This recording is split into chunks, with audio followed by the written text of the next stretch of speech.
Baada ya kujifunza, leo tunaingia katika Ukatoliki. Ukatoliki ulivyoingia. Zamani tulipokuwa tunakuwa wadogo, kuna imani fulani ya mitume ilikuwa inaitwa mitume, na tunakariri tafika mahali tunasema na kanisa takatifu Katoliki. Yaani sasa tunataka kujifunza tu, hiyo ndio subtopic ya leo. Sasa Warumi walipotawala dunia, kuna kipindi kirefu ambacho Warumi walitawala dunia. Hata wakati ule wa Yesu, Warumi walihusika, the Romans walihusika sana. Na hiki kipindi cha Warumi kutawala kilikuwa kirefu sana, na tulielewana kwamba last time ya kwamba Kiunani ndio kulikuwa kinatumika ili tuweze kukumbuka vizuri. Sasa kwa vile Kiunani kilikuwa lugha ya watu wote, hawakukuwa na haja ya kutafsiri maandiko kwa lugha nyingine. So ikaendelea hivyo kwa sababu watu wote wanaelewa Kiunani kulingana na utawala uliokuwepo. Lakini kwa miaka 300 baadaye, ama baada ya Kristo, 300 baada ya Kristo,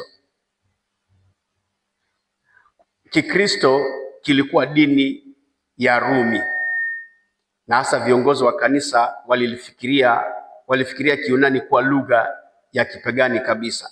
Hao Warumi walikuwa wameanza sasa kutawala na kuifanya Kikristo kio ndio dini ya ulimwengu kwa Warumi wakati huo. Sasa tutaka twende taratibu ili tupate kuelewa. Tunasema kwamba hiyo miaka 300 AD Christianity ilikuwa dini ya Kirumi, na viongozi wa kanisa walifikiria kwamba Kiunani, sasa kama sisi Warumi ndio tunatawala na hii dini ni yetu ya Kirumi, kwa nini izungumzwe kwa lugha nyingine ya Kiunani? Kwa hivyo wakaanza kuona hii lugha kutumika kwa hii dini ni kipagani kabisa. So wakafikiria Kiunani kuwa lugha ya kipagani. Kwa hivyo wakaamua sasa watafute lugha ya kikwao ya Kirumi ili iendane, ikae vile inavyotakiwa. Wao walitaka lugha nyingine ya Kikristo, wakachagua lugha ya mji wa Rumi kuwa lugha mpya ya kanisa. Lugha hii iliitwa Kilatini. Mapapa wale ambao wanaochaguliwa kule mara nyingi wanaongea Kilatini, ile lugha ambayo unamwona papa akiongea alafu anatafsiriwa Kizungu ili tupate kuelewa, ni lugha ya Latini. Latini ndio lugha ya Kirumi inayotumika katika makao makuu kule Vatican, na eneo huwa ni serikali ya kivyake. Kwa hiyo lugha ya Kilatini ndio inayotumika. Sasa wakaamua lugha itakayotumika ni Kilatini. Baada ya kuamua hivyo, karibu mwaka wa 400 baada ya Kristo, kuna bwana mmoja anaitwa Hieronimo ama Jerome pale Bethlehem alitafsiri Biblia kwa Kilatini.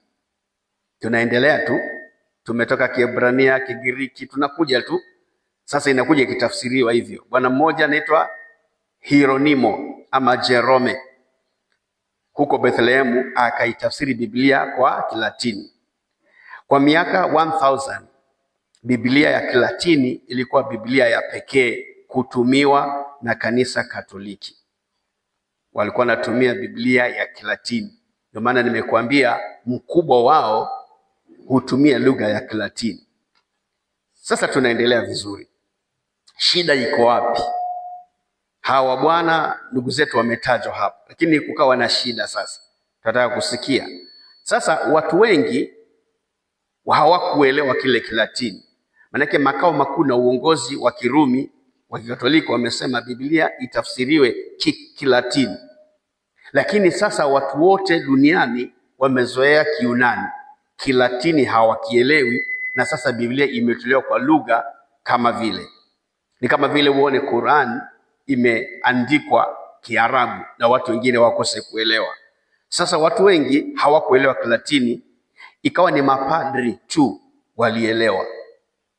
Wale viongozi wa Kikatoliki wa Kirumi ndio walikuwa wanaelewa hiyo lugha ya Kilatini tu.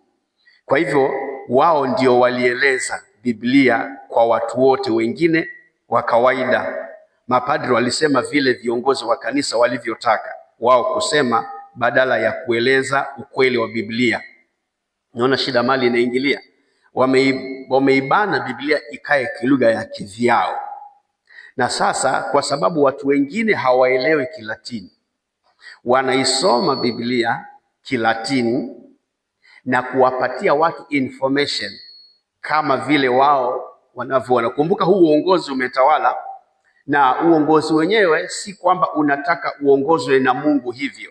Hapana, ni ile ya kwamba Biblia mnayo na mnaanza kuipeleka vile mnavyotaka ninyi, na wakati watu wengine wanangoja kutafsiriwa, maana hawaelewi hiyo lugha, wanapewa habari tofauti. So mapadri wale wakawa wanaendesha dini kulingana na viongozi wa serikali wanavyotaka. Yaani ni kama hii imekuwa dini yetu na tunataka iende hivi. Ambieni watu hivi. Hivi ndivyo tutakavyobatiza, hivi ndivyo tutakavyokuwa tunafanya. Kwa hivyo uongozi ukawa una dictate vile mapadri watafanya. Sasa hapo ndio tatizo likawa linaingilia. Hapo ndio mabadiliko yanaanza kuingia. Unakuta vitu vimeanza kuwepo ambavyo kwa Biblia huvipati. Ni kwa sababu Biblia ilikuwa kwa lugha wasioelewa watu, na kwa sababu wao ni innocent, wanangoja kuambiwa, wanachokiambiwa wanafikiri ndio Biblia inasema. Kwa hivyo, na hii inatokana na pressure. The spiritual leaders, wa mapadri wale walikuwa na pressure kutokana na serikali ya Kirumi iliyokuwepo. Sasa waambieni kwamba Biblia inataka hivi na hivi. Kwa hivyo tumeona pale, hiyo ndio shida iliyoingilia. Kwa kawaida mapadri walisema vile viongozi walivyotaka wao kusema badala ya kueleza ukweli wa Biblia. Viongozi wa kanisa, limeshakuwa kanisa letu la Katoliki na kuna vile tunataka liende, na kwa hivyo watakaochaguliwa kuwa mapadri waambie watu ABCD. Nafikiri tuko pamoja mpaka pale. Sasa ikaendelea watu, kwa hivyo kwa sababu hiyo watu hawakuweza kujua kuwa mafundisho ya kanisa yalikuwa tofauti na yale halisi ya Biblia. Kwa hiyo mimi nikiwa mchungaji hapa, niwe na pressure fulani nyuma yangu. Kweli Biblia naisoma au na kuna vile inavyosema, lakini niko under pressure kuhubiri kile ninaambiwa. Unakumbuka katika Biblia kuna mfalme mmoja, haianzi wakati wa Ukatoliki, lakini kuna kiongozi mmoja, mfalme mmoja ambaye alitaka mapenzi yake yatimie, na alikuwa na manabii wake pale ambao anadai ya kwamba wao ndio wanamuongoza, lakini alitaka wale manabii wamwambie vile yeye anataka kusikia. Kukawa na nabii mmoja wa Mungu wa kweli ambaye yeye hakujali mfalme anavyotaka. Wale wengine wote walimpendeza mfalme, lakini Mikaya akasema mimi nitasema vile Mungu anavyosema. So kuna tofauti ya mhubiri under pressure na mhubiri wa Mungu. Sasa watu pale innocent, umati ule hawakujua, waliona huu ndio mwongozo wa neno la Mungu, tufuateni hivyo. Na ndio mpaka leo unaona kwamba kuna itikadi walizozishika ambazo ukitafuta kwa Biblia umuulize, hii Biblia imefundisha wapi hiki kitu mnafanya, hawezi kueleza, lakini wamezoea kubebwa na viongozi. Unaona hakuna ile hali ya kusema tuaokoka tumtafute Mungu kikamilifu. Wao wamekaa hivyo, wanangoja kiongozi awaambie, hata dhambi wanatubu kwake. Kwa hiyo aseme uongo, aseme kweli, wao wanaenda hivyo. Hiyo ndio shida ilipoingilia. Kwa hivyo ndio sababu umati mkubwa wa watu ukawa misled, ukawa umeendeshwa visivyo, na wanaamini ya kwamba hivi ndivyo Mungu anavyotaka na ndivyo anavyosema.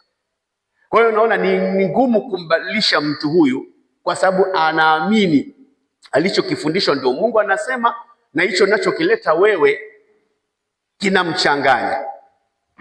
Hebu tugusie kuhusu tafsiri.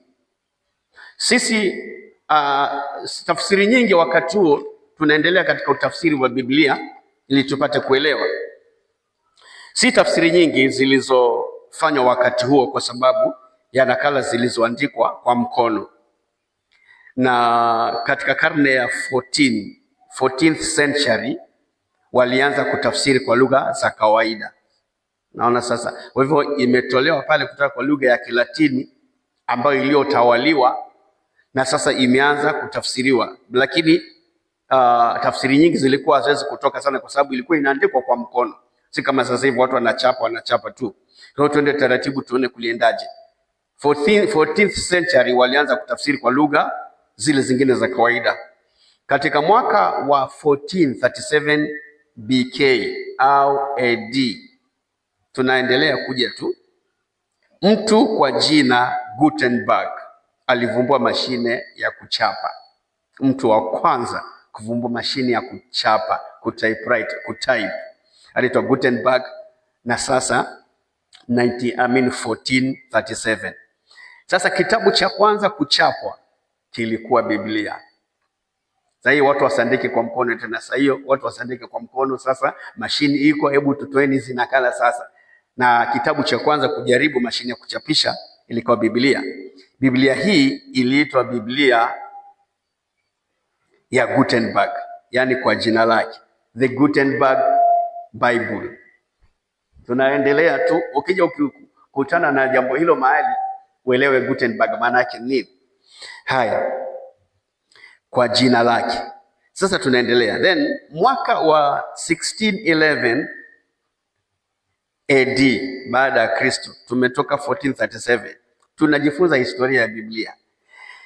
1611 AD kuna bwana mfalme mmoja anaitwa Yakobo, mfalme Yakobo wa pili, King James the Second wa Uingereza aliomba tafsiri ya Kiingereza. Unaelewa 1611 BK, King James of England, mfalme Yakobo, King James the Second. Tumetoka kwa Gutenberg, tunakuja King James the Second wa Uingereza aliomba tafsiri ya Kiingereza. Alipoifanya ile tafsiri, ilipotolewa Kiingereza ikaitwa kwa jina lake. Ikaitwaje? King James Version. So kwa miaka mingi sana watu walionea na Kiingereza walitumia Biblia hii tu ya King James Version. Alafu katokea of course na tafsiri zingine kama Revised Standard Version, RSV, ambayo ilitolewa 1946, juzi tu. Wengine wakatoa labda ndio tulikuwa tunazaliwa 1946. Masuli kwepo. Revised Standard Version 1946. Haya. Alafu Kiswahili sasa. Kiswahili ilijaribu, kilitangulia hii Revised Standard Version 1914. Ndo tafsiri ya Kiswahili ya Biblia ilitolewa 1914 Kiswahili. Alafu baadaye katokea RSVP tena, RSV, Revised Standard Version nyingine ya 1952. Alafu Kimasai kikatokea 1990. Sasa huu ni muhtasari au hii ni ripoti ya kufikia miaka fulani. Of course kufikia sasa tafsiri zimetoka hata Kitaita, Giriama na zingine nyingi, lakini sijaija huko kwa sababu utafiti huu tulionao sio mpaka leo, ni nyuma kidogo, lakini tutaendelea kujifunza. Haya, sasa tuulizane swali. Ni vipi uandishi wa Biblia ulikoma? Maanake si ilikuwa inaandikwa, ilikuwa inaendelea kuandikwa. Ilifikiaje mahali kwamba sasa ni basi na sasa hivi hatuendelei tena? Kuna mtume mmoja ambaye yuko sasa hivi duniani alisema yeye anaendelea kuandika Matendo ya Mitume. Anasema kitabu cha Matendo ya Mitume hakikufika mwisho, The Acts of the Apostles. Chapter ya mwisho Matendo ya Mitume ngapi? Ni 20 ngapi? 28. Na anasema ukiangalia kitabu cha Matendo ya Mitume hakijafika mwisho. Na akauliza, je, mitume bado wako? Haya Matendo ya Mitume kwani yaliisha? Matendo ya Mitume si yanaendelea? Kwa hiyo yeye akasema, akaandika Acts chapter 29, akaendelea.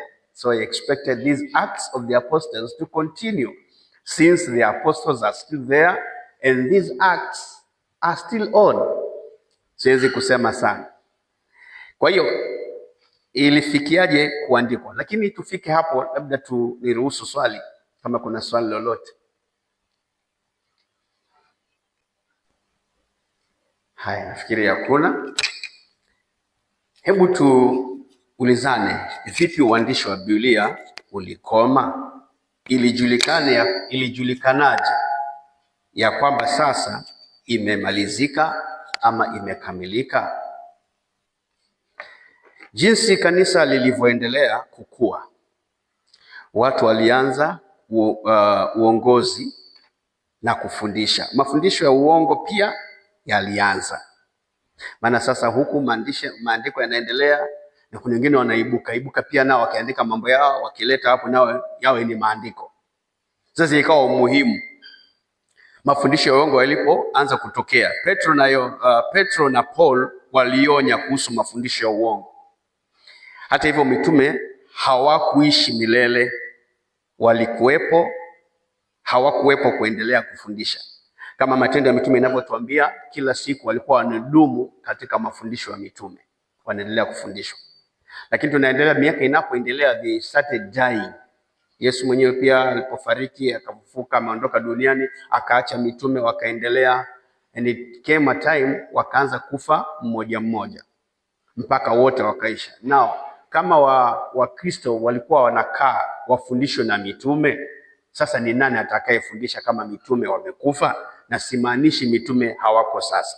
Sasa Biblia inasema kwamba alitoa wengine kwa wachungaji, manabii, walimu, mitume na manabii. Kwa hivyo hata sasa mitume wako. Mwaka wa 155 mtu mmoja kwa jina Montanus alianza mafundisho makanisani. Huyu mtu alianza mafundisho makanisani. Hakupenda hali ya kanisa. Alikumbuka John 16:12-14 inayozungumzia juu ya Roho Mtakatifu aliyeandaliwa. Hebu tusome pale John 16 kwa sababu tuko katika Bible study. Fungua John 16 tusikie nasema nini. Angalau itatuweka katika somo la Biblia vizuri.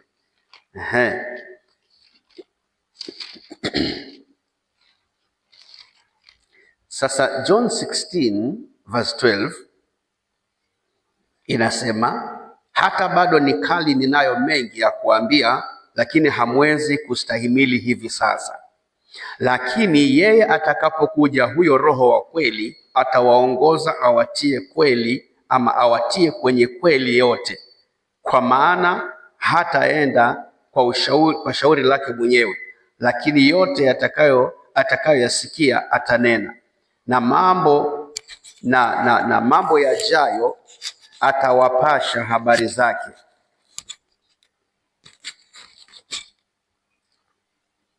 Tulikuwa tunasoma mpaka 14.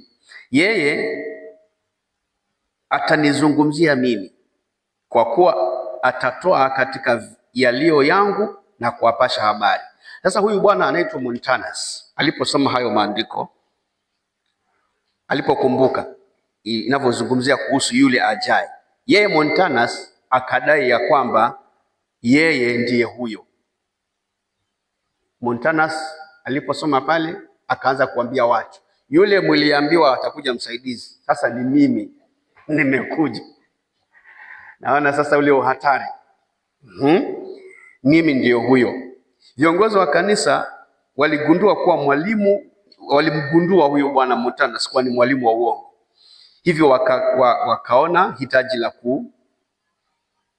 kukaa chini, kukusanya mafundisho ya mitume na kuamua kuwa Mungu ameshatoa ufunuo wake.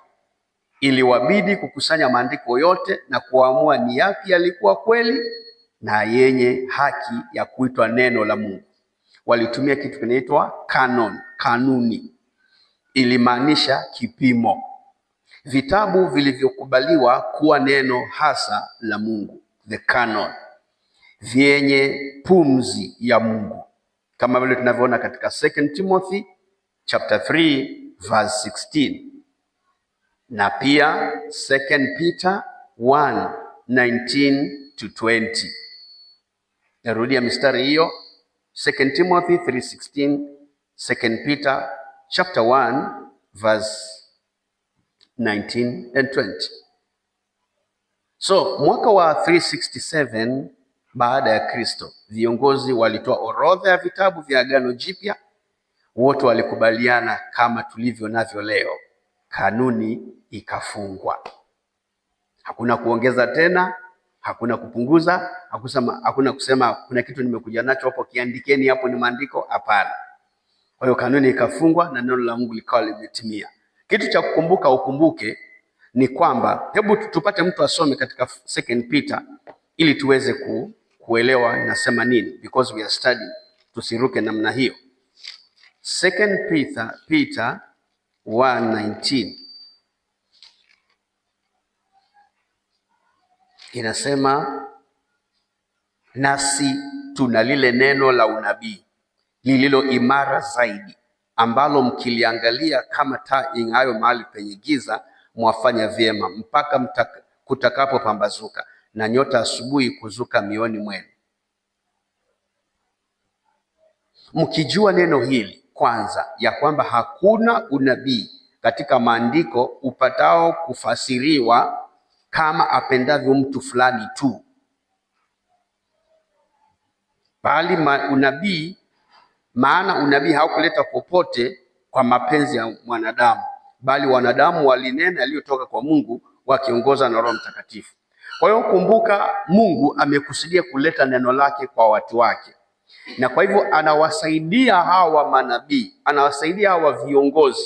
Roho Mtakatifu anakuwa pamoja naye kuhakikisha kwamba kile chochote kitakachopitishwa kama canon, kama kanuni ama kanuni imepitisha, sio kama anavyopenda mtu. Mstari wa 20, mkijua neno hili kwanza, ya kwamba hakuna unabii katika maandiko upatao kufasiriwa kama apendavyo mtu fulani tu. Kwa hivyo hawa hayakuwa ni maneno ya watu. Roho Mtakatifu aliwaongoza kukamilisha kile kitabu namna hiyo.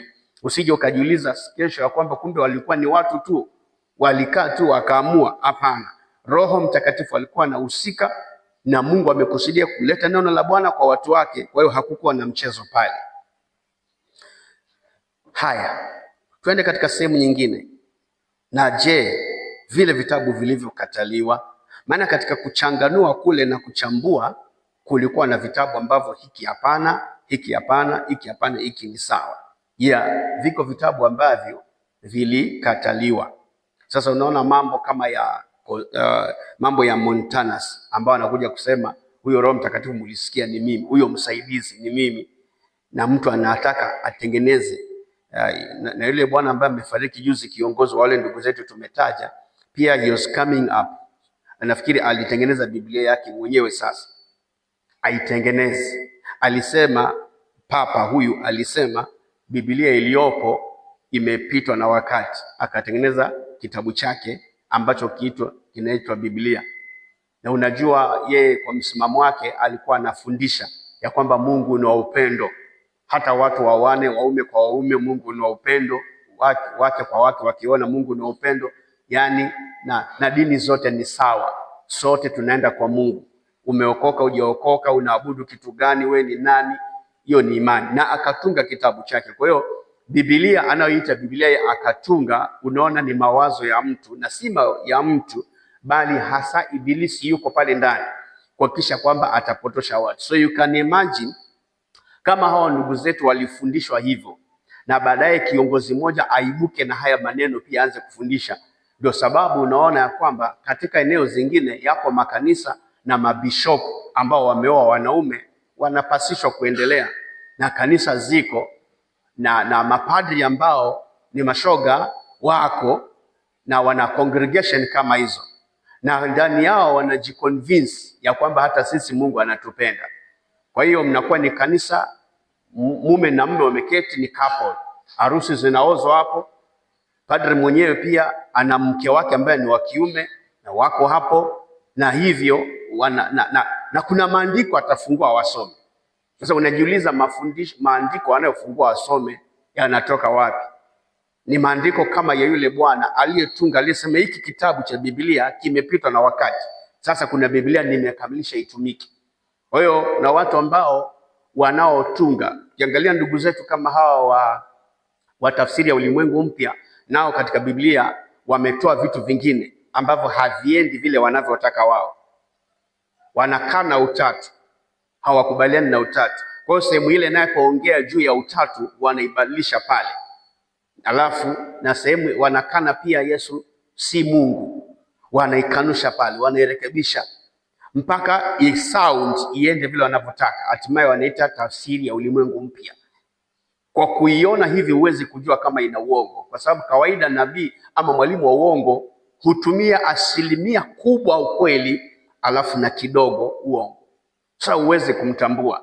Ndio maana unaweza kuona nabii wa vituko kabisa anasimama na anafundisha kitu mpaka kinakugusa, kinakubariki kabisa, mpaka watu wakisema huyu mtu anakuwa ni uongo, unakataa kabisa.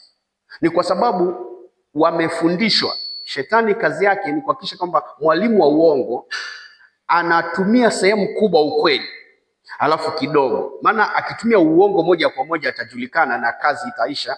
Kwa hivyo unakuwa 1% kubwa ukweli lakini uongo uko pale ndani. Kwa hiyo Biblia tafsiri ya Ulimwengu Mpya ya wale ndugu zetu wa mikoba, ukichukua ukianza kusoma unaona mbona inafanana tu, mbona inafanana, lakini nenda katika vipengele ambavyo wanapovisimamia wao. Wanaposema Roho Mtakatifu si nafsi, ni nguvu tu. Sisi tunajua Roho Mtakatifu ni mtu, ni nafsi iliyo hai. Ndio maana tunasema huwa anakwazika Roho Mtakatifu akawafundisha. Roho Mtakatifu si kitu, lakini wao wanafundisha ni nguvu fulani tu inakuja, si nafsi iliyo hai.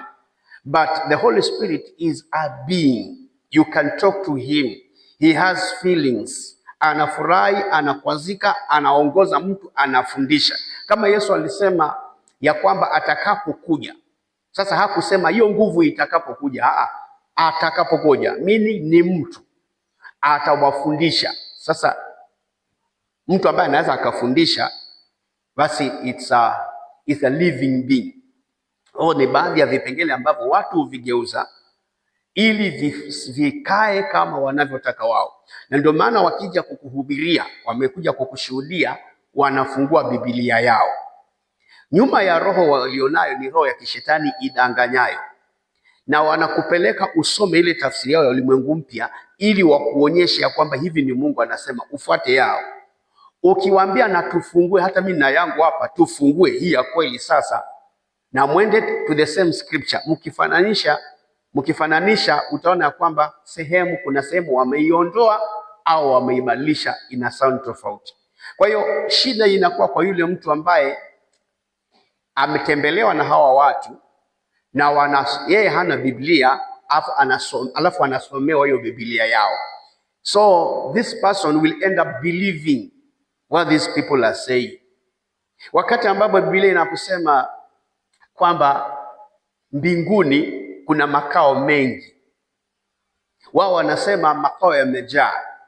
Wanasoma ile sehemu ya 144,000 Israelites na wanasema mbinguni iko nafasi ya watu 144,000 peke yao, wao ndio watakuwa huko basi.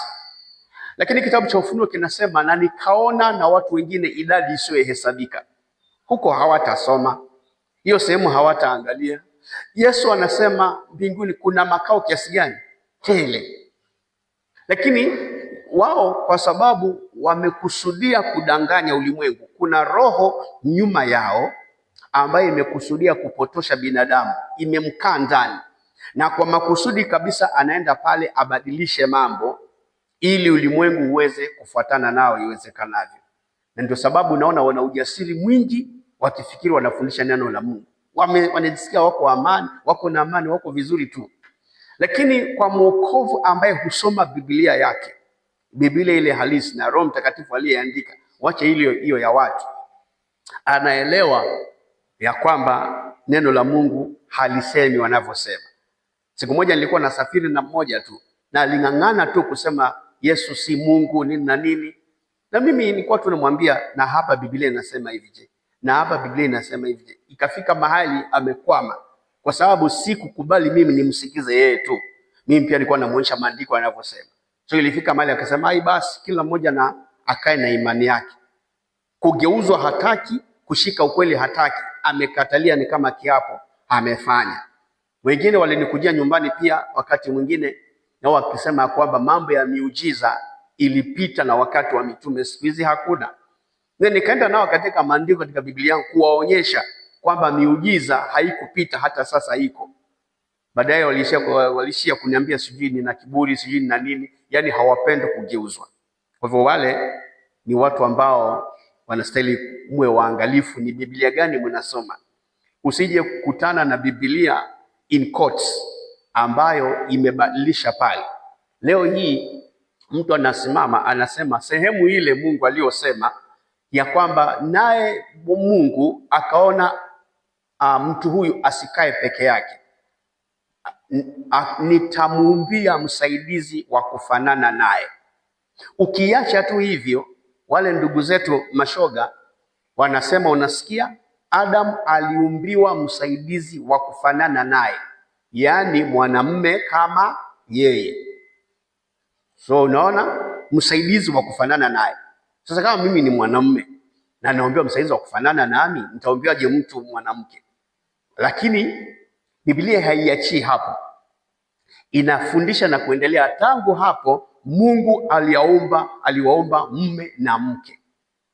So you need to know the Bible wholesomely, umeielewa pande zote vizuri kwa ujumla, ili pasije mtu anakung'olea andiko tu hivi na anakuambia kwamba umeambiwa unywe pombe kwa sababu ya kipengele fulani amesema, sije nani alikuwa na shida ya tumbo na mambo kama yale. Haya, so, nilikuwa tu na shed some light katika sehemu hiyo ya kwamba kunao watu waliojitolea, na sio kujitolea, bali wameteuliwa na Ibilisi waweze kuupotosha ulimwengu, waweze kupotosha binadamu. Kumbuka ajenda ya Ibilisi ni moja, ni kuhakikisha kwamba watu wasimfuate Mungu, wapotoke, aende nao jehanamu iwezekanavyo. Kwa hiyo anatumia mbinu zake zote kuhakikisha kwamba anawalua into his own doctrines, wabaki hapo. Kuna wengine wanawekewa dini fulani tu isiyohusika sana na mambo ya utakatifu wala nini, ni dini ya furaha tu, mnakaa hapo. Anajua hawa nimeshawafungia hapo, hawatawahi tafuta tena ukweli wowote, wameridhika na wanakaa hivyo. Ndio sababu unamwendea Mkatoliki, unamwambia habari ya kuokoka, anasema nilizaliwa nikiwa nimeokoka. Ni wokovu gani unaniambia? So sasa such a person ambaye yuko comfortable, shetani anasikia vizuri ya kwamba yes, huyu ameridhika na atakaa hivyo akifikiri ameokoka, lakini siku atajiona anatumbukia motoni, ndio atajua hajui. Kwa hivyo vitabu vilivyokataliwa vinaitwa apokrifa. Apokrifa inamaanisha kitu cha siri kilichofichika, vitabu visivyopokelewa katika kanuni ya Biblia. Apokrifa. Vingine viliandikwa wakati wa manabii na vingine viliandikwa katika miaka ya 400 katika Agano la Kale na Jipya. Vitabu hivi ni kama ifuatavyo. Kimoja ni Esdras, Esdras, lakini iko first and second Esdras. Kuna kingine kinaitwa Tobit, kuna kingine kinaitwa Judith, kuna kingine kinaitwa Additionals to Esther, nyongeza kwa kitabu cha Esther. Kingine inaitwa Wisdom of Solomon. Kingine kinaitwa Ecclesiasticus, sio ile Ecclesiastes tulionayo, Ecclesiasticus. Kingine kinaitwa Baruch. Kingine kinaitwa The Letter of Jeremiah. Kingine kinaitwa The Song of the Three Holy Children. Kingine kinaitwa Susanna. Kingine kinaitwa Bel and the Dragon, vitabu vilivyokataliwa, vingekuwa viko kwenye Biblia vyote sasa hivi. Kingine kinaitwa The Prayer of Manasseh, na kingine kinaitwa First and Second Maccabees. Mkisikia vitu hivyo vimebanana sana, mko huru kusongeza vile mnavyotaka, msishinde kuinama wakati mnapochukua maji ya kunywa kwenye mikoba. So baadhi ya vitabu hivyo ni hivyo. Sasa sisi hatuangalii sana pande hiyo. Sasa baadhi ya vitabu hivi ni mambo zaidi ya vitabu vya Agano la Kale kama cha Esther. Ni mambo ya ziada, mambo ya zaidi yaliongezewa pale. Kuna wimbo wa watoto watakatifu watatu, Susana, Bel and the Dragon, yani Bel na joka. Hivyo yote ni ziada kwa vitabu vya Daniel. Na labda hawa watoto watatu ni kama Shadraka, Meshaki na Abednego, wao wakamua wakatunga vitu vyao. Ni kama nilivyokuambia, wanatunga kitu kinafanana kabisa, kingine kinakaa cha ombi. Manase alikuwa mfalme wa Yuda katika Second Chronicles chapter 33. Vingine vya historia kama First and Second Maccabees huenda usiweke katika uzingativu sana, lakini kuelewa tu because hiyo haituhusu sana, lakini kwa sababu tu tunasoma historia ya Biblia basi ndio tunataja pale. Swali ni kwa nini vilikataliwa? Kwa nini vilikataliwa? Kama una Biblia ambayo imejumuisha hizo vitabu itakupotosha, maana unafuata vitu vilivyokataliwa, utasumbuana na watu. Kwa nini vilikataliwa? Kwa nini baadhi ya Wakristo huvifikiria kuwa wanafikiria kuwa maandiko matakatifu, while some of us tunakataa? Kuna wengine wanafikiri bado ni maandiko ya Mungu, masuala ya Biblia hayo. Haya, sasa pale tulipoanza tulizungumzia Septuagint kama mnakumbuka, ambayo ni tafsiri ilifanywa mwaka wa 250 kabla ya Kristo. Hii ilifanywa na Wayahudi walioishi Misri. Wayahudi walioishi wapi? Misri. Pale safari imefanyika, Wayahudi wakaingia Misri, wengine wanaendelea na mambo yao. Wengi wao hawakuenda Kanaani kabisa. Kwa hiyo pale Misri, wakati Wayahudi wako pale na Exodus inastahili kutake place, kuna walioridhika kubaki Misri na hawakuenda Kanaani kabisa. Wakajitia katika hali ya kwanza kuandika vitu pale. So you can imagine, wanaandika na Mungu hayuko pamoja nao. Kwanza Mungu anaenda na taifa takatifu, anazungumza na wale kule. If there's anything to be spoken to them, inazungumzwa kupitia kwa manabii wale. Lakini hapa kuna mabingwa wengine nao wamejitia katika hali ya kuandika kitu kinaitwa maandiko. Hawakuwa na sheria kamilifu kama Wayahudi wengine. That is how some of these books came up or came to be. Wayahudi wa Misri waliamini kwamba ikiwa kitabu kinajenga imani, lazima kiwe kitabu cha pumzi, kinajenga imani. Kwa hivyo walipotafsiri maandiko matakatifu kwa Kiyunani, waliweka vitabu hivi 15, na wengi walitumia tafsiri hii ya Septuagint kwa muda mrefu. Kwa hivyo wengi walizoea apokrifa kuwa pamoja na maandiko mengine. Leo hii Biblia ya Kanisa Katoliki inavyo vitabu hivi, na pia kanisa la Kianglikana kuna wengine pia wanavienzi, wanatumia vichache. Kanisa la Kianglikana wanatumia vichache. Apokrifa kilikuwepo, ama apokrifa ikiwepo kwa Biblia, iko katikati ya Malaki na Mathayo. So pale Mathayo imefika, apokrifa hizo vitabu vinaingiliaga pale katika Biblia zile zao. So mwisho neno linabaki vile vile. Hebu fikiria, mwaka wa 1948 wachungaji wa Kiarabu waliona shimo moja. Ndani yake waliona magombo mengi ya zamani sana, yaligunduliwa kuwa sehemu ya Agano la Kale. Moja lilikuwa Isaya, iliandikwa 100 KK ama kabla ya Kristo. lilikuwa na umri wa miaka 500. Subtopic, hujua kwamba neno la Bwana haliozi, haliharibiki na Mungu amekusudia kulilinda. Ndio maana nakueleza baada ya hiyo miaka kumekaa kutulia, but God kwa sababu amekusudia kuhifadhi hili neno la Mungu lifikie ulimwengu. Siku moja watu wakichunga wakagundua kuna shimo fulani na magombo yako pale ndani. Walipotaka kujua hii ni nini, wakaona kumbe ni maandiko. So fikiria jambo hili ya kwamba 1948 juzi tu, wakati wengine tulikuwa watoto wachanga tunanyonya 1948 1948 wachungaji wa Kiarabu waliona shimo moja, na hiyo wachungaji nafikiri si wachungaji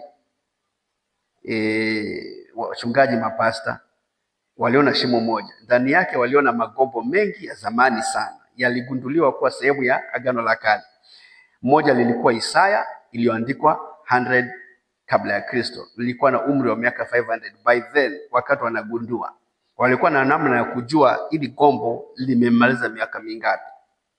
Sasa walifurahi sana lilipochunguzwa na kufananishwa, likaonekana sawa na leo. Kwa kweli neno la Mungu limelindwa. So juzi 1948 watu wako alafu wanagundua, then wanapoangalia ndio ujue hii si kitu ambayo ilitungwa na binadamu. Wanachukua yale magombo ya kukule, wanakuja kufananisha na Biblia, wanaona ni exactly that. Kwa hiyo wanaona kwamba kweli Mungu alihusika katika ulinzi wa neno lake. Haya, tumeongea kidogo kuhusu Ukatoliki na jinsi shida yao ilivyoingilia na ni kwa nini wanaenda vile walivyoenda na jinsi walivyo tofauti na sisi.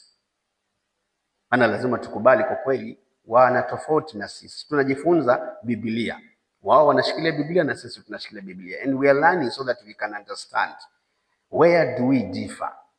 Na tumejifunza ni nini ilipelekea wao kudifa na mwelekeo halisi wa Biblia. Tuliona pale mwanzo ya kwamba Biblia mwanzoni iliandikwa kikwao na ikaanza kutafsiriwa kama viongozi wao wapendavyo. Sasa tuingie kwenye Uislamu. Je, vipi kuhusu Uislamu na Qur'ani? Tuko pamoja? Uislamu ulianzishwa na mtu kwa jina Muhammad aliyezaliwa Meka mwaka wa 570 baada ya Kristo. 570 baada ya Kristo, baadaye sana.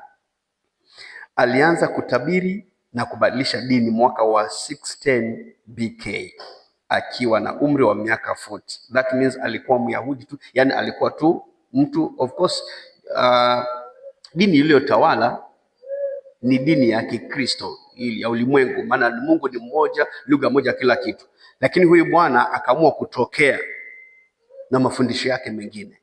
Ndio maana tunasema ilianzishwa na mtu, sio kwamba Mungu kateremsha wala nini. Ilianzishwa na mtu, jina Muhammad. Alizaliwa Meka 570 BK. Alianza kutabiri na kubadilisha dini mwaka wa 610 BK, kama vile tunavyoona watu sasa hivi. Mtu anazunguka anatabiri mambo, anafanya mambo yake na anapata wafuasi. Wako sasa hivi Makristo weusi kutoka Western huko, unapata Yesu wa Kiluya yupo na wanafuasi wake. Kidogo kidogo unapata Yehova wa Kiluo ana wafuasi wake. Kidogo kidogo unapata Mariamu aliyezaa Yesu ambaye ni Mluya pia ana wafuasi. Ana mume wake anaitwa Joseph, wanasema kwamba Mungu amenizungumzia. Mluya tu anaanza hapo, maana sijui kwa nini zinatokea kwa upande hiyo. Wale wote wamekuja Jehova Wanyonyi na hao wengine wote. Sasa kuna mzee mmoja wa Kiluya pia ambaye anasema Mungu alimtokea akamwambia wewe ndio Joseph. Kwanza ilianza kwa Mariamu. Gertrude umekaa pale, ghafla Mungu amekutokea akamwambia wewe ndio Mariamu uliyezaa Yesu. Na mume wako yule ndio Joseph. Na ndio anamwambia mzee, sasa wewe ndio Joseph. Okay, sawa sawa. Wote pande hiyo. Yule mwingine Yesu wa Tongareni. Na anasema kwamba yale mambo mnasoma katika Biblia, Yesu akaenda Galilaya akafanya nini? Ni mimi huyo. ni mimi huyo, na anavaa kabisa, anasema yeye, tulipokuwa katika bahari ya Kapernaumu, sijui tukafanya nini kabisa, huyo habari ni mimi, na ana mke na familia. So Uislamu ukaanza kwa jinsi hiyo na akapata ufuasi. Alianza kupata wafuasi mmoja mmoja. Muhammad alianza kupata wafuasi mmoja mmoja na pia kupata mateso kutokana na utawala wa Kiarabu. Alitoroka kutoka Meka mwaka wa 622 BK. Safari hii inaitwa Hijra, mwanzo wa mwaka wa Uislamu. Imani yao. Uislamu unamaanisha unyenyekevu, utiifu kwa mapenzi ya Mungu. Yaani unaona ni neno zuri. Islam ni neno zuri tu, inamaanisha unyenyekevu kwa Mungu. Uislamu unamaanisha, neno Uislamu inamaanisha unyenyekevu, utiifu kwa mapenzi ya Mungu. Mungu mmoja, na hiyo sasa ni tafsiri yao sasa.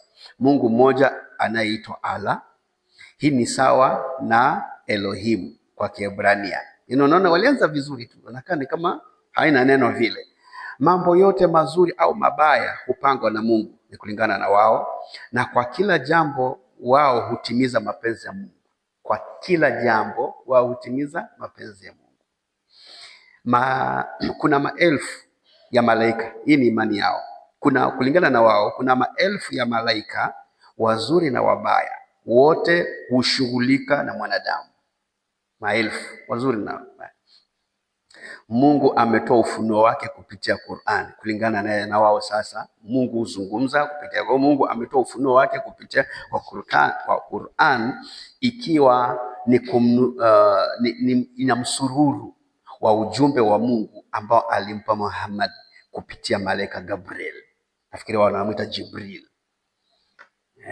Kwa Mungu alileta msururu wa maandiko, alileta msururu wa ujumbe wa Mungu ambao alimpa Mtume Muhammad kupitia kwa malaika Jibril. Wanasema wenyewe kimedondoshwa. Dada yetu hapa tatusaidia zaidi. Mungu anasema Mungu ametuma, lakini Mungu alimtoa pale. Mungu ametuma na manabii kulingana wao. Imani tunafunza imani yao. Mungu ametuma manabii waliovuviwa kwa mwanadamu. Wakuu katika Uislamu ni Adam, huyo ni nabii kulingana wao, Moses, nabii, Yesu, na mkuu zaidi ya wote nani? Muhammad. Manabii na mitume wote walioishi kabla ya Muhammad wanatambuliwa katika Uislamu na kuchukuliwa kama sehemu ya Uislamu. Yeye hawana shida na Abraham nani, hawana neno, wanaamini, alafu wote wanapangana hivyo mpaka Yesu, alafu mwa mwisho Mtume Muhammad ni wao. Na wanatambulikana, ndio maana wanasema hatuna shida na Yesu, hata sisi pia Yesu tunaamini, tunamuita Isa bin Maryam. Wanasema Isa bin Maryam alizaliwa chini ya mtende. Sasa amezaliwa chini ya mtende, wetu Yesu tunayemwamini amezaliwa katika nini? Hori la ng'ombe. Huyu wa chini ya mtende, unaona tena. Lakini tuko pamoja, imani ni moja. Baada ya maisha haya, kulingana na wao, baada ya maisha haya ufufuo wa mwisho, yani hukumu, mbinguni na jehanamu kwa ajili ya watu wote. Wanaamini hivyo. Haya ilianza kwa amani, lakini baadaye kuharibiwa na fujo za uteteaji wa imani au dini, kiasi kwamba kuua kulichukuliwa kama mapenzi ya Mungu. Nichukue hiyo tena. Ilianza kwa amani, lakini baadaye kuharibiwa na fujo za uteteaji wa imani, jinsi wanavyoitetea imani yao, kiasi cha kwamba kuua kulichukuliwa kama mapenzi ya Mungu. Kwao kufa uwanjani wa vita ukitetea dini, mtu angeenda moja kwa moja mbinguni. Inakaa kuwa na nguvu sana, kwa sababu Waarabu wale wa kwanza walikuwa wazuri kwa vita na walishinda watu wote. Wanaamini sana katika imani yao, wakiamini kuwa Mungu aliwaambia kuwa wangeshinda, wakitumikia Mungu kwa kuua na kuuawa. Wanatumikia Mungu kwa kuua na usiku. Wanadai kwamba mapepo nao humwabudu Mungu. Sasa tunaenda vizuri. Wakati Yesu wetu anatufundisha toeni pepo, wao wanasema pepo pia tunaabudu nazo. So elewa kwamba Mungu wao ni tofauti. Mungu wao anaruhusu mapepo kumwabudu. Sisi Mungu wetu anasema pepo zifanye nini? Zitolewe. Haya, tofauti hizo. Je, hivyo ndivyo Mungu wetu anavyosema? Anasema tutoe, yaani tufukuze pepo. Hasemi acheni mapepo waniabudu, au anasema hivyo? Hasemi hivyo. Haya, wengine hudhani tunaabudu Mungu mmoja nao. Hapana, Mungu wao ana mwana. Mungu wao hana mwana. Tuanze kuona hizo tofauti. Kulingana na wao, Mungu hazai, Mungu hana mwana. Sisi Mungu wetu ana mwana. Sasa Mungu wao hana mwana kama wanavyosema. Wetu anaye mwana ambaye ndiye Mwokozi wa ulimwengu. Wanasema Yesu alizaliwa chini ya mtende. Yesu wetu alizaliwa horini la ng'ombe. Mungu wao hudai ibada kutoka kwa mapepo. Hii moja kwa moja ni Ibilisi. Wetu hana uhusiano nao. Wakati wao wanaabudiwa mpaka na mapepo, wetu Mungu hana uhusiano nao. In fact, wanatetemeka wamuonapo. Wakati wao Mungu wao mapepo wanafurahia wanapoabudu. Kwetu Mungu wetu hapatani nao. In fact, wakimuona wanatetemeka. Unakumbuka pale ile Bwana alipotoka makaburini, walipomuona Yesu wakaanza kutetemeka na wakayeyuka, wakaanza kuongea na Yesu wakimwambia, tunakusihi usitudhuru, tuamuru tuingie. Hakuna uhusiano, lakini wao ibada wanafanya pamoja na wao. Okay? So Mungu wao ana nabii wa mwisho kama Muhammad. Wetu hana. Alipeana Yesu mwanawe wa pekee ili kila amwaminie asipotee bali awe na uzima wa milele, John 3:16. Dini hii yote ni ya kipepo. Waza juu ya ushuhuda huu. Sasa huu ni ushuhuda wa mwandishi. Nafikiri hili somo nitalichapa. Hata nilikuwa nimelichapa nikiwa Voi, nilichapa na kila mtu akapata pamphlet yake, na Mungu akanisaidia. Ni kama kuna mabaki yaliyochapa nitatoa photocopy, alafu kila mmoja akae. Sasa huu ni ushuhuda wa into brackets huyu ambaye anaongea mbele yako. Waza juu ya ushuhuda huu. Mimi nilimsikia ndugu mwalimu mmoja wa chuo cha ufundi CIT Voi alishuhudia. Walikuwa na kesha ya nguvu. Tuko sawa mpaka pale?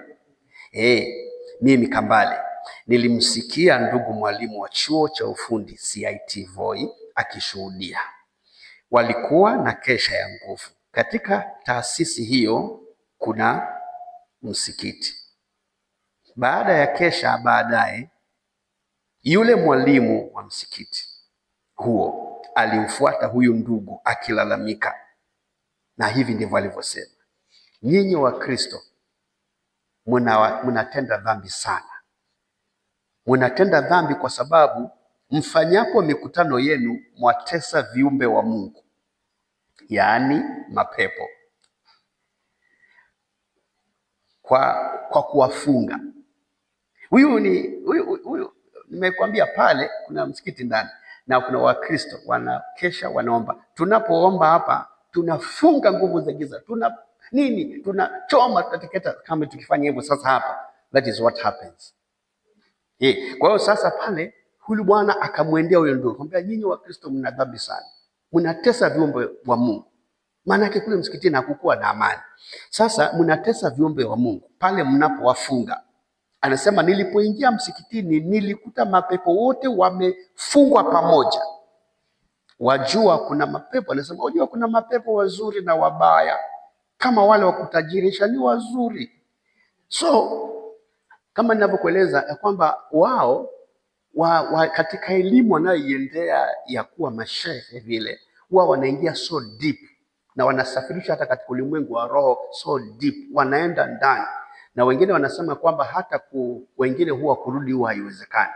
Wanaingia katika mambo mazito sana mpaka utoke pale na about 99 demons ndani yako. Sio rahisi. Wanaenda mpaka wafikie shetani mwenyewe ndio watoke pale na cheti. Mmoja alikuwa anasema kwamba cheti chenyewe anakabidhiwa na jini. Kwa hivyo ile sio elimu vivi hivi, ni elimu iko. So ndio maana sisi wokovu tunastahili kuingia deep sana kwa huyu Mungu wetu. Wao wanaingia sana kwa Mungu wao mpaka wanakuwa wamepagawa na nguvu za giza mno. Ndio maana kupambana naye kivivi sio rahisi, maana ameload kwa upande wake, ameload kisawasawa. Kwa hivyo you need now to be loaded from your side ili uweza kupambana na yule. That is why Yesu akasema namna hii haiwezekani pasipo kufunga na kuomba. Something needs to be done. Kuna pepo zingine zimekita mizizi pale, hazing'oki vivi hivi. Lazima ziletewe mtu mwenye nguvu ya kung'oa hapo. Zingine zinakatilia. Kwa nini? Kuna depth mtu ameenda. Now for you kung'oa mti ule ulioenda deep sana, lazima uwe na nguvu zaidi ya kutoa huo mti. Kwa hivyo kama umeenda sana na nguvu yako ni hafifu, utauacha pale pale. Unasema hii pepo imekataa kutoka. So this particular man alikuwa analalamika, akimlalamikia Mwokovu. Nyinyi kesha yenu mnafanya hapa, mnatutesa. So kumbe tunapofanya hapa, tunapoomba, mambo yanatendeka pale. Ni vile huja upata mtu wa kuambia kwamba hiyo kesha kuna vile anatufanyia. So literally CIT voice sasa hivi inaitwa Taita Taveta National nini sasa hivi pale.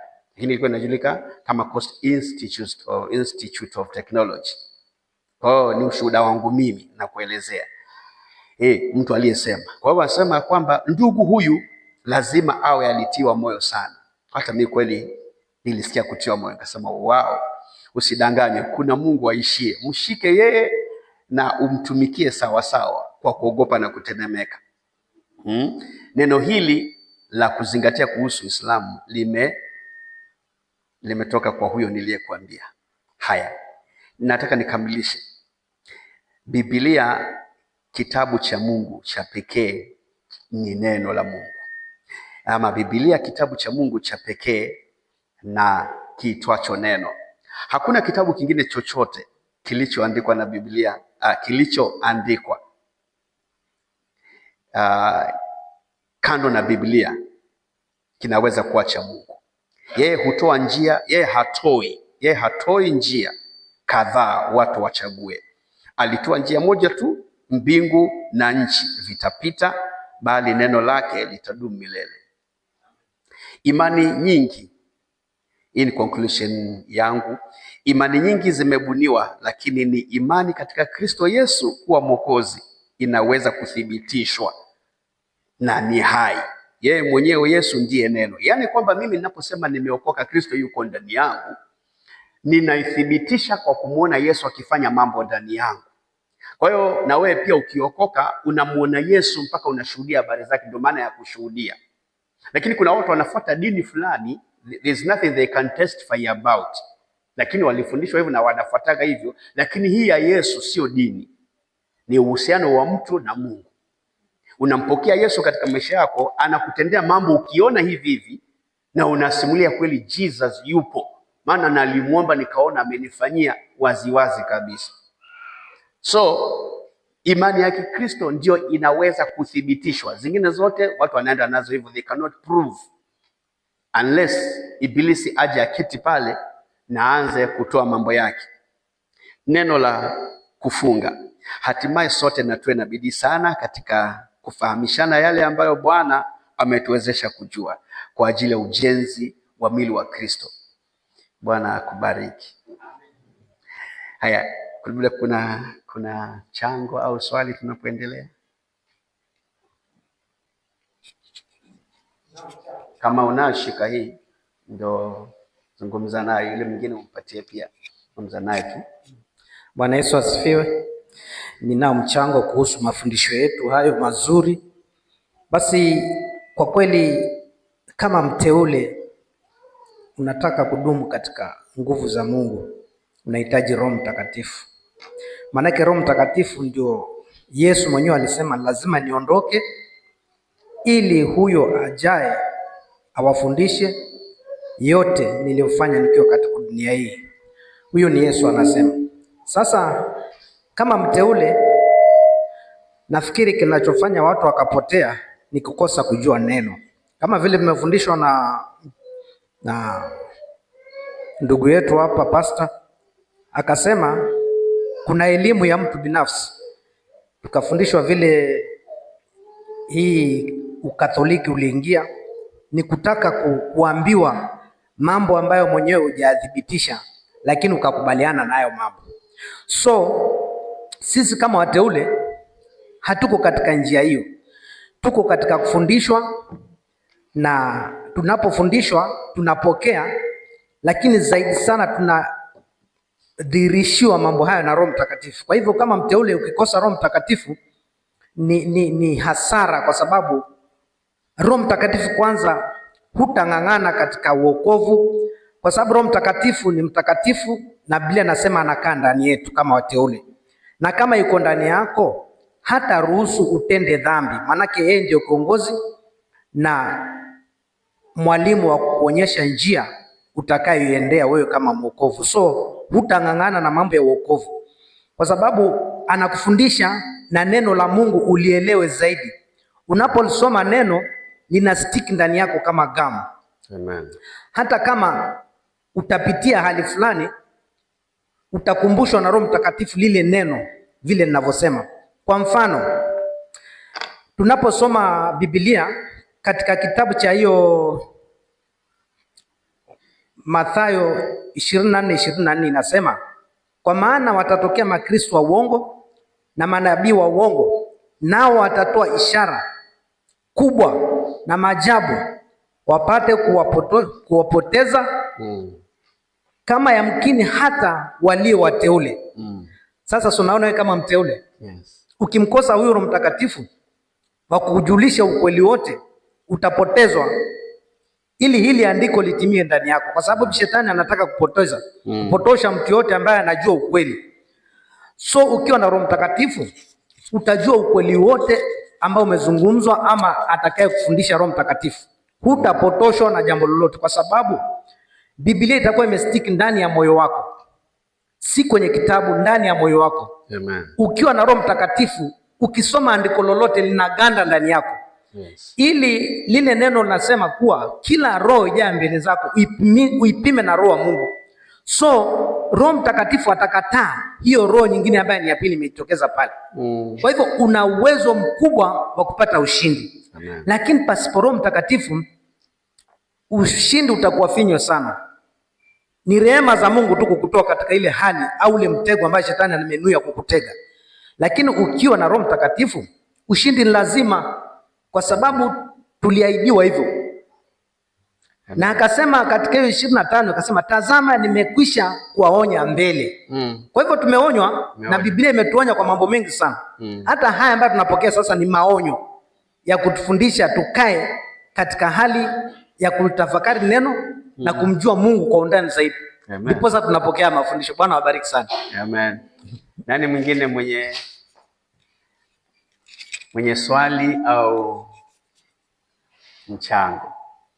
Kina mama wametulia, na walimu na wanafunzi, na lipi la kusema kuhusiana? Tumejifunza nini, na kuna kitu gani umegundua, na kuna kitu gani unasema ni hivyo ni kweli? Kuna kitu gani kimekushangaza? Nani mwingine na jambo? Tuko katika Bible study ambao tunaulizana maswali.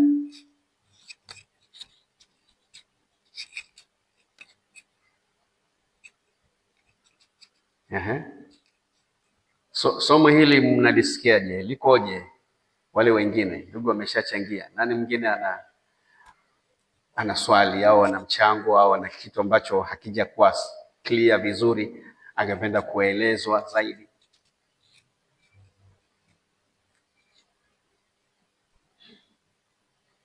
Mwalimu Jane, umefikia wapi? Ujapo umelikuta katikati, lakini kuna chochote unahisi unaona useme? Peana kipaza sauti huko tusikie, ndio wale walio online pia wasikie sauti, michango ya wateule wa Bwana. Ishukue tu, shikilia tu. Haya, njoo ukae baba. Kama una jambo hapo itembee tu hapo. We are studying together. Mimi nimejifunza kwamba hapo mwanzo wakianza hiyo dini walikuwa sawa, lakini baadaye tunaona vile walienda wakatoka katika njia za Mungu wakaenda kivyao. Yes. Sasa mtu yoyote anapoanza vizuri alafu sasa baadaye shetani aingie ndani yake, huwa anampotosha. Anamtoa katika njia za Mungu. Hawa walikuwa tunaambiwa walikuwa wameanza kabisa vizuri, lakini baadaye walipoendelea katika safari tunaona jinsi shetani aliingia akawachukua na akapeleka katika njia zao zingine za kutumainia hayo majini na mashetani. Sasa hii inanifundisha kwamba ninapokaa ndani ya Kristo, nienende katika njia za Kristo vile neno linavyosema, na nikae na hofu ya Mungu ndani yangu. Bwana asifiwe sana. Amen. Kwa sababu anytime shetani ananguruma kama simba anayetafuta mtu ataka kummeza. Kwa hivyo Mkristo anapofifia kidogo tu, yani ni kama simu ikikosa moto haiongei, lakini ikichajiwa inafanya kazi. Ndio. Sasa hii inanifundisha kwamba Mkristo akipunguza tu ile speed alikuwa nayo, unaona jinsi shetani ana take over. Yes. Na anamtoa katika njia za Mungu, anamuonyesha yale mazuri ya dunia hii. Amuonyeshe uzuri wa Mungu. Anampofusha macho, anamuonyesha ulimwengu vile unavyokaa. Ndio. Kwa hivyo tunajifundisha tuwe makini kwa sababu ni nyakati za hatari. Amen. Kwa hivyo kama tuko kwa Mungu, acha tutulie kwa Mungu na tukae ndani yake zaidi na zaidi ili tumuone zaidi katika maisha yetu. Ni hayo tu, Bwana awabariki. Amen. Shikilia tu, acha akae tu huko. Labda kuna mwingine atatokea. Shikilia tu, patikana mtu ndio umpatie. Sasa mimi nauliza swali ili tulijibu.